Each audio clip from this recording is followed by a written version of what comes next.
Les gars, juste un petit flash info avant de prendre la réaction de Joseph-Antoine Bell concernant les stats. Carlos Baleba vient de marquer le but, ouverture du score. C'était contre Wolf en Ligue Cup. Il a sorti une frappe d'environ 28-30 mètres après avoir bien sûr récupéré le ballon. Il nous prouve ainsi qu'il ne s'agit pas seulement de bien tenir le milieu de terrain, il peut aussi trouver le chemin des filets. C'était un top but, vous le voyez là en train de jubiler avec une roulade, je ne sais pas comment on peut appeler ça, un salto. Bref, je peux imaginer sa joie lors de ce but-ci. C'était le flash info concernant Brighton, concernant le milieu de terrain camerounais Carlos Baleba. Vous voyez en aperçu, quelques minutes après, c'est l'Ivoirien Andy Gras qui a également trouvé le chemin des buts et ils sont actuellement en train de mener 2 buts contre 1 à la 75e minute. Bref, comme je le disais les amis, on va un peu prendre Joseph-Antoine Bell. Il a eu à lancer une interview. J'ai trouvé quelques morceaux choisis sur la page Kamefoot que je vais partager avec vous, comme vous pouvez l'apercevoir là. On lui a demandé qu'au cours de la récente période FIFA, on a pu voir que seulement 2 stades au Cameroun étaient prêts à accueillir la dernière rencontre des Lions, indomptables bien sûr. Dans la réalité des choses, compte tenu des images, seul le stade Amadou Ahidjo était prêt à accueillir l'événement. Dans une interview accordée donc aux médias Sport Premier, Joseph-Antoine Bell a donné quelques éclaircissements de la situation des stades quand on sait que le Cameroun compte plus de 7 stades aux normes, CAF et FIFA. Voici quelques morceaux choisis de sa prise de parole. Ça c'est Kamefoot qui nous rapporte cela. Je m'en vais ainsi donc vous lire ça, je vais prendre quelques petites sections. Il dit, je pose la question aux citoyens lambda. Vous avez votre maison du village où vous pouvez aller de temps en temps.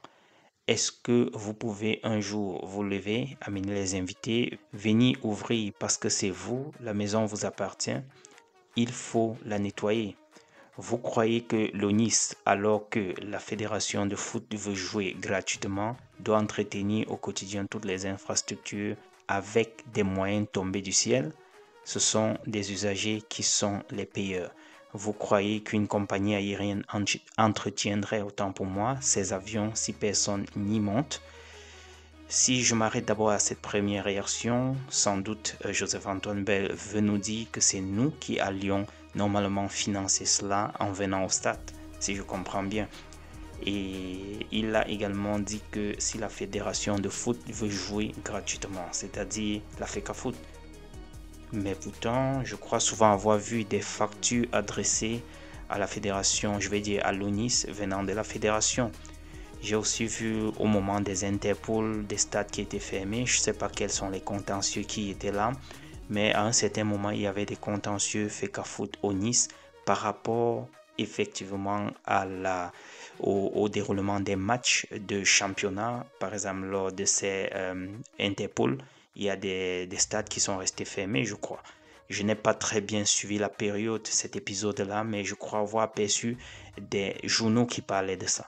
Donc, si la FECAFOOT, si l'ONIS autant pour moi dit que la FECAFOOT veut jouer gratuitement, peut-être c'est faisant allusion à cette période, je suppose, hein, parce que souvenez-vous les amis, à la fin des Interpol, la FECAFOOT a évolué à Bankomo et dans les centres, je vais dire quoi, hormis ce que l'ONIS a la main mise dessus. On a joué des matchs à Bankomo, au centre de la CAF et un peu de partout là dans les stades municipaux. Donc, je pense que c'est de ça qu'il fait allusion. Il a également fait allusion au stade Olembe, que je m'en vais ainsi partager aussi rapidement ce qu'il a dit avec vous. Il dit par exemple, si vous voulez que l'on dépense de l'argent pour aller nettoyer l'extérieur d'un stade que vous ne visitez pas, parlant du stade Olembe bien sûr, je pense que vous avez vu aussi la vidéo qui circulait les amis, donc c'était une parenthèse. Il dit donc, vous voulez que l'on dépense de l'argent pour aller nettoyer l'extérieur d'un stade que vous ne visitez pas, que vous n'occupez pas. Est-ce que vous faites ça? Est-ce que vous faites cela chez vous? Je vous mets tout le monde au défi. Je vais dans vos villages, je vois vos maisons inhabitées. Les alentours de chez moi, parce que j'y habite, sont nettoyés. Les alentours de toutes les maisons inhabitées ne sont pas nettoyés. Ne demandez pas à l'ONIS de faire ce que vous-même ne faites pas. L'ONIS ne va pas aller dépenser de l'argent pour quelque chose qui n'est pas vital.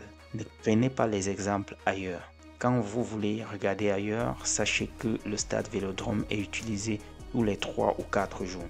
Donc c'est normal, sachez aussi que les alentours du stade Vélodrome, c'est la ville. Ce qui est à l'extérieur du stade Olembe ne concerne pas l'ONIS.